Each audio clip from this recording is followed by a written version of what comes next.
अदालत ने 8 करोड़ 60 लाख रुपए क्रिप्टो करेंसी स्कैंडल में मशहूर टीवी मेजबान वकार जका के नाकाबिले जमानत वारंट गिरफ्तारी जारी कर दी है। FIA ने वकार जका को मुबैना तौर पर अपने बैंक अकाउंट से वर्चुअल करेंसी की ट्रांजैक्शन की इंक्वायरी के सिलसिले में मुकदमे में नामजद किया था। कराची की अदालत में जुमेरात को समाअत के दौरान वकार जका पेश नहीं हुए।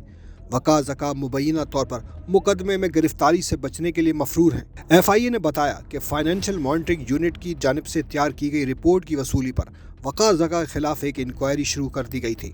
गुज़िश्ता 3 बरस के दौरान उनके बैंक अकाउंट में मजमूई तौर पर 8 करोड़ 61 लाख रुपए आए और 8 करोड़ 70 लाख रुपए जारी किए गए।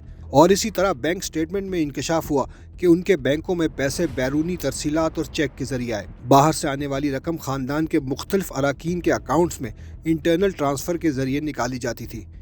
FIA ने बताया कि वकार जका सोशल मीडिया को फलाही मकासद और इंटरनेशनल फंडिंग के लिए इस्तेमाल करते थे, जिसके ज़रिए उन्होंने 68 लाख हासिल किए और बैंकों से रकम पे ऑर्डर या इंटर बैंक फंड ट्रांसफ़र के ज़रिए निकाली गई। मज़ीद बताया गया कि इंक्वायरी शुरू करने के बाद मुलजिम को बुलाया गया तो उन्होंने रियासती इदारों के खिलाफ बेबुनियाद प्रोपेगेंडा शुरू कर दिया। इल्ज़ामात दोहराते हुए बताया गया कि मुलजिम को सोशल मीडिया पर इदारों के खिलाफ काबिल इतराज़ मवाद नशर करने और बयानात देने, सरकारी ओहदेदारों को धमकाने और अवाम को रियासत के खिलाफ उकसाते हुए गैर कानूनी सरगर्मियों में मुलव्विस पाया गया।